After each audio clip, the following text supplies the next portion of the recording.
Guys ये था हमारा पुणे में टेंजिंग होम स्टे, जिसको हम करते हैं बाय बाय, क्योंकि अब हम आगे निकल रहे हैं वापस पाडुम के लिए। अब आपको बताते हैं कि इसके बीच की स्टोरी हुई क्या एक्चुअली में, क्यों हम दोनों ने ये डिसीजन लिया कि हम दोनों को अब जाना है पाडुम।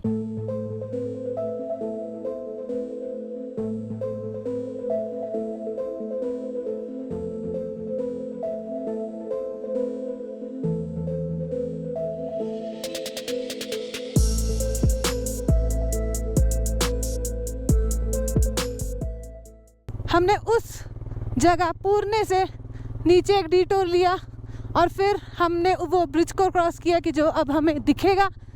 उस ब्रिज को क्रॉस करने के बाद हम अब असेंड कर रहे हैं। वो रहा ब्रिज, वो रही इतनी सुंदर नदी। अब हमने थोड़ा असेंड करना स्टार्ट किया है।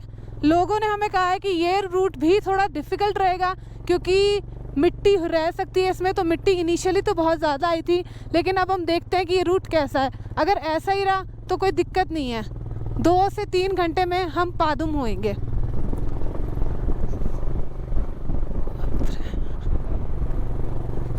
ये देखो, हम लोग पुणे को ये हाइट पॉइंट टाइप लग रहा है, कितना फ्लैट है और इतने बड़े बड़े माउंटेन के आसपास से घिरा हुआ है। और ये वही खतरनाक असेंट के बाद आया जो कि सब हमें डरा रहे थे कि बहुत ज्यादा खतरनाक है, पर यहाँ पे पहुंच के बड़ा अमेजिंग सा लग रहा है, इसलिए हमने आपको भी दिखाया। क्यों शुभू? इतनी इतनी मिट्टी से भरी हुई रोड बीच बीच में कहीं ना कहीं मिल जाती है, पर ये थोड़ा लॉन्ग स्ट्रेच है इस मिट्टी का। रणधीर के हाथ दर्द हो गए हैं, कंधे दर्द हो गए हैं, और एक बार बॉडी रेस्ट पे भी जा चुकी थी जब हमने सोचा कि हम यहाँ पुणे में रेस्ट कर लेंगे। उसके बाद थोड़ी बाइक चलानी डिफ़िकल्ट हो जाती है जब हम अपने मन को ये बता देते हैं कि अब तुझे रेस्ट करना है। उसके बाद अगर हमें फिर बताना है उसको कि भाई अब तुझे चलना पड़ेगा, तो वो कहता है यार चल चल देता हूँ। अभी हमारे साथ वो वाली कहानी हो गई है। रास्ता थोड़ा डिफ़िकल्ट है, जब मिट्टी आ जाती है तो होता है ओहो हो बाय गॉड, मिट्टी देता बड़े बड़े पैचेस ने।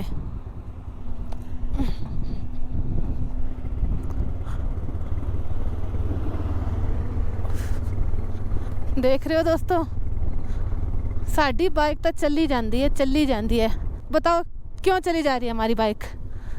क्योंकि हमारा रणधीर द स्किल्ड राइडर इसको चला रहा है, हमारी हिमालयन को, इसलिए चली जा रही है हमारी बाइक।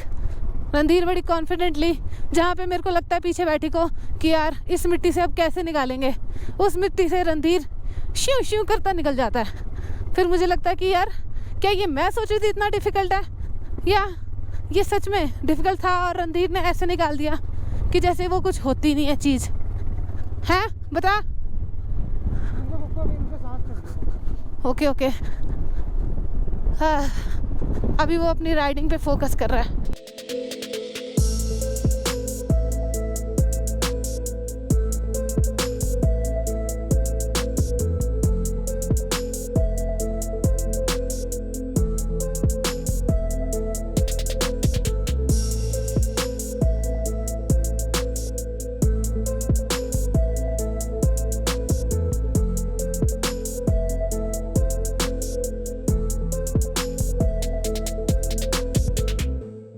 टारमैक रोड आ गई है। रारू विलेज के बाद टारमैक स्टार्ट हो गया और काफ़ी सुंदर हो गया, लैंडस्केप ग्रीन ग्रीन हो गया। और गोंगबोरंगन से 65 किलोमीटर का ऑफ रोड है, उसके बाद आप टारमैक टच करोगे। बट हम ट्रेल और ट्रैक और टेरेन के बारे में आपसे फेस टू फेस बात करना चाहते हैं, क्योंकि हम काफ़ी कुछ इन्फॉर्मेशन आपको देना चाहते हैं। वो हम पाडुम पहुँच के करेंगे। और मेरे कंधों को भी थोड़ा आराम मिल गया दोस्तों, क्योंकि अब सुबह से बोल गए थे मेरे कंधे हो। तो चलो पहले पाडुम पहुंचते हैं, जब तक आप एक खूबसूरत व्यू देख लो।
एक और बड़ी वाटर क्रॉसिंग है और पानी भी तेज़ है क्योंकि शाम हो गई है।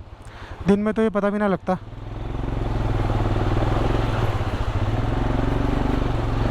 चलो भाई साहब, हाँ ये पूरा ब्रिज बना रहे हैं यहाँ से यहाँ तक ना, ये पूरा सेक्शन ही ख़त्म हो जाएगा। जरा बहाव देखना, कुछ नहीं बस बहाव।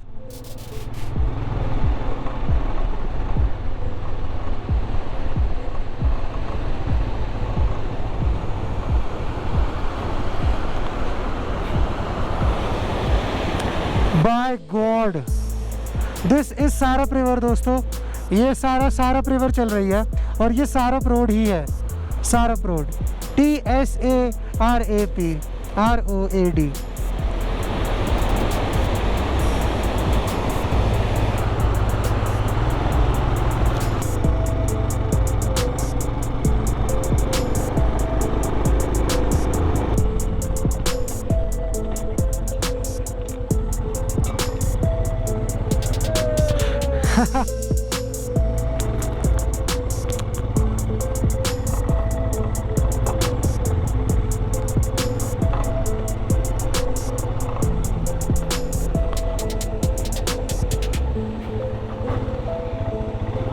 नहीं रुक जा, थोड़ा डीप है बस ये।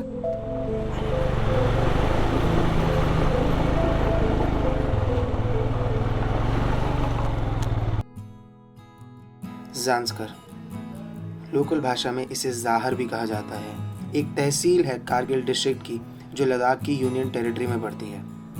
ज़ांस्कर का एडमिनिस्ट्रेटिव सेंटर पाडुम है और ज़ांस्कर लद्दाख के कुछ नेबरिंग रीजन्स के साथ मिलकर वेस्टर्न तिब्बत के किंगडम ऑफ गुगे का पार्ट थे कुछ ब्रीफ पीरियड के लिए। ज़ांस्कर 250 किलोमीटर साउथ में पड़ता है कारगिल टाउन के और ज़ांस्कर की खुद एक माउंटेन रेंज है जो ज़ांस्कर को लद्दाख से सेपरेट करती है और ज़ांस्कर रेंज की एवरेज हाइट 6000 मीटर्स है। फर्स्ट ट्रेसेस जो ह्यूमन एक्टिविटी के ज़ांस्कर में मिले थे वो as far as bronze age तक के मिले थे।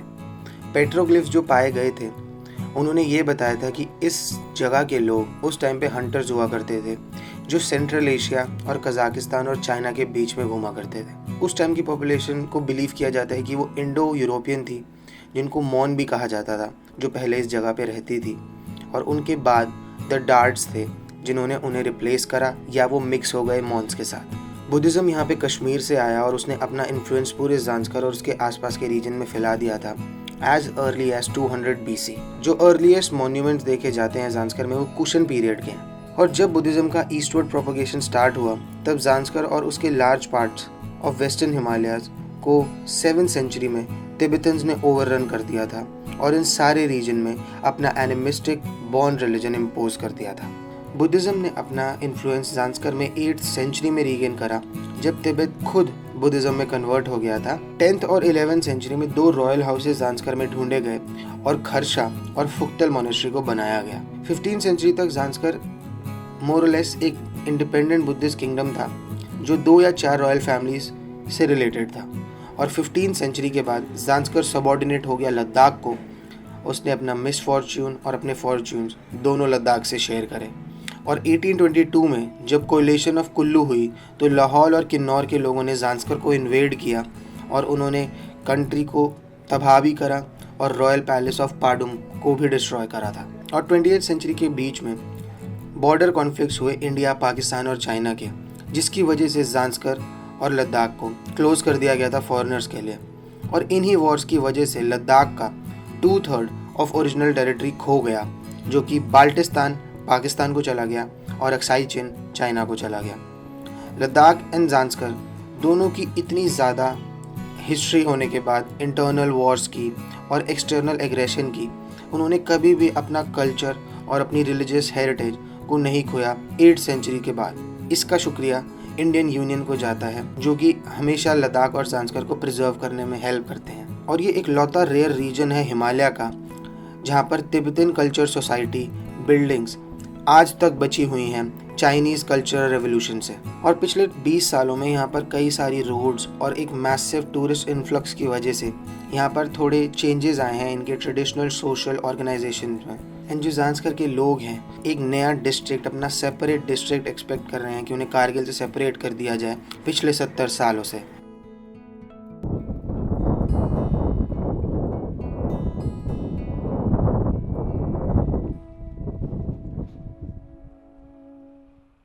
गाइस ये है प्रॉपर्टी जहाँ पे हमें रूम मिला है। इसके बारे में आपको पूरी डिटेल बताऊंगा, और just look at this amazing property.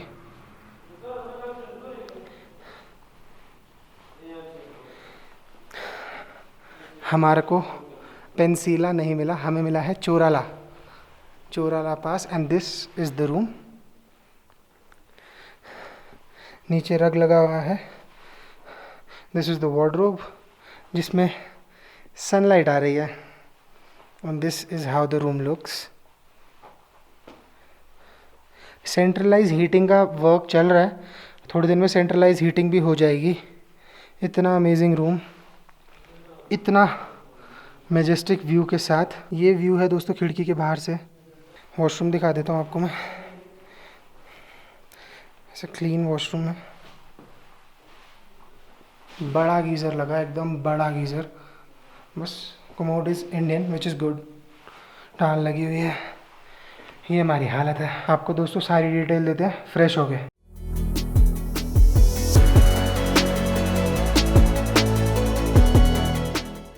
So finally guys we are in पाडू। एंड हमने जो डिसीजन लिया था पुणे को स्किप करने का, उसका रीज़न भी हम आपको देंगे, टेरेन की इन्फॉर्मेशन भी हम आपको देंगे। पर हम उससे पहले आपको बताना चाहते हैं कि हम बहुत सेफ हैं। हम कितने दिन बाद नहाए? 2 दिन बाद, क्योंकि सेकंड और थर्ड डे हम नहीं नहाए थे। अभी आज चौथा दिन है जहाँ पे हमें नहाने को मिला है, और नहाने को भी गीजर वाले पानी से मिला है, अच्छे गर्म पानी से।